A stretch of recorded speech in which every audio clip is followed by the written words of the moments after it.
पत्तियों में गैसों का आदान प्रदान कहाँ से होता है? तो आप बताएंगे रंध्र द्वारा होता है।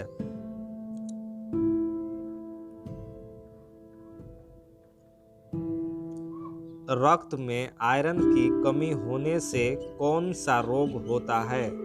तो आप बताएंगे एनीमिया। एनीमिया रोग होता है। कौन सी क्रिया सभी सजीवों के लिए अनिवार्य है? तो आप बताएंगे श्वसन।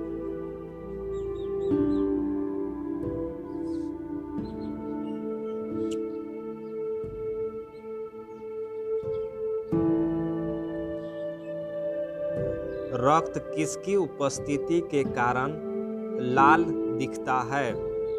तो आप बताएंगे हेमोग्लोबिन के कारण रक्त लाल दिखाई देता है।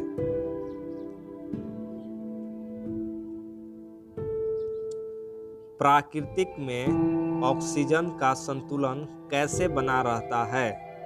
तो आप बताएंगे प्रकाश संश्लेषण होने के कारण संतुलन बना रहता है। मनुष्य में सांस लेने और छोड़ने की क्रिया को क्या कहा जाता है? तो आप बताएंगे ब्रीथिंग।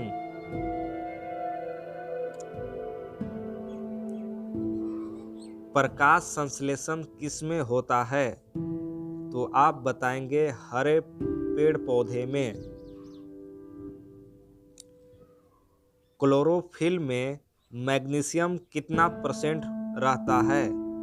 तो आप बताएंगे 2.6% मैग्नीशियम रहता है।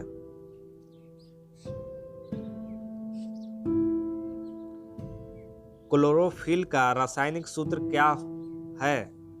तो आप बताएंगे C55 H72 O5 N4 Mg। Amoeba में भोजन का अंतःग्रहण किसके द्वारा होता है? तो आप बताएंगे उत्पाद के द्वारा।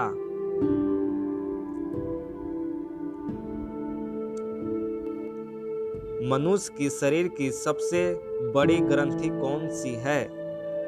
तो आप बताएंगे यकृत, जिसको लीवर भी कहा जाता है। वाष्प उत्सर्जन कैसी प्रक्रिया है? तो आप बताएंगे भौतिक प्रक्रिया है। शरीर में भोजन को पचना किस प्रकार की अभिक्रिया है? तो आप बताएंगे उपचयन अभिक्रिया।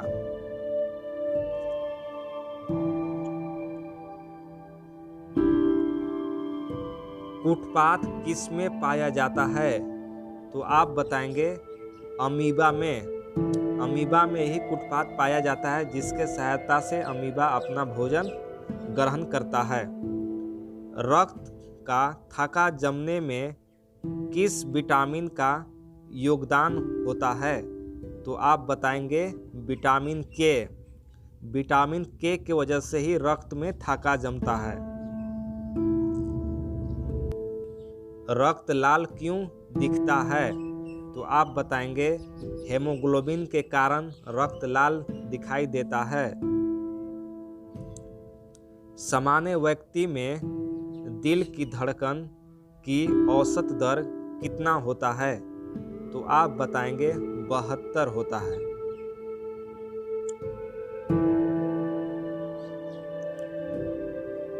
मानव हृदय में कितने वलय होते हैं?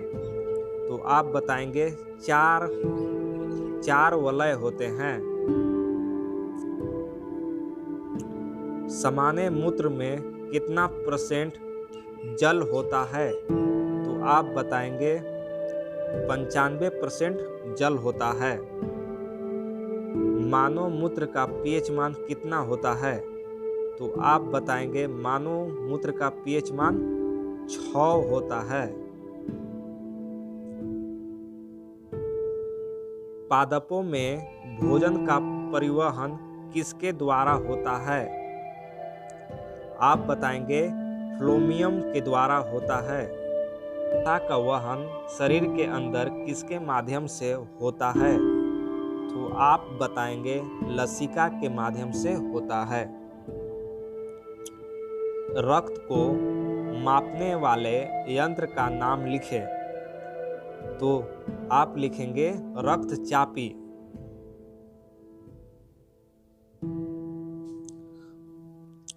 उस एंजाइम का नाम लिखें जो स्टार्च को तोड़ता है।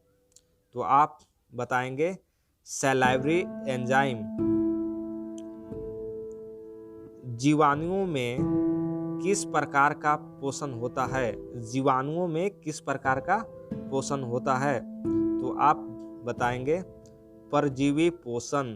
परजीवी पोषण। पर्णहरित किसे कहते हैं? तो आप बताएंगे क्लोरोफिल को।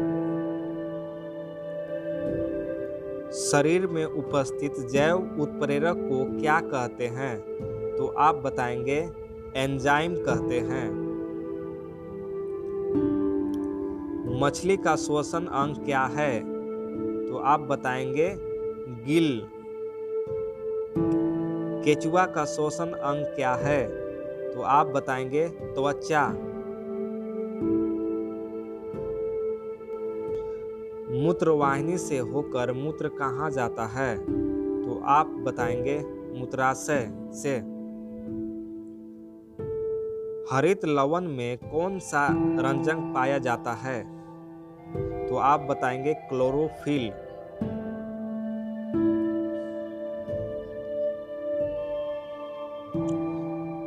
मानव की लार का पीएच मान कितना होता है? तो आप बताएंगे 6.8। आहार नाल की सबसे लंबे भाग को क्या कहते हैं? तो आप बताएंगे छोटी आंत। आहार नाल का सबसे लंबा भाग कौन होता है? छोटी आंत। मनुष्य की छोटी आंत की लंबाई कितना होता है?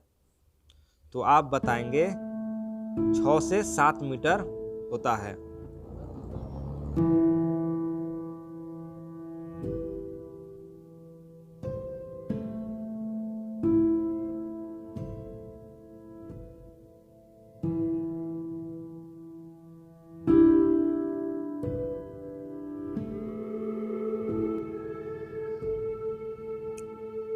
अमाशय में कौन सा अम्ल पाया जाता है? तो आप बताएंगे हाइड्रोक्लोरिक अम्ल पाया जाता है। हमारे शरीर में वसा का पाचन कहाँ होता है? तो आप बताएंगे हमारे शरीर में वसा का पाचन छोटी आंत में होता है।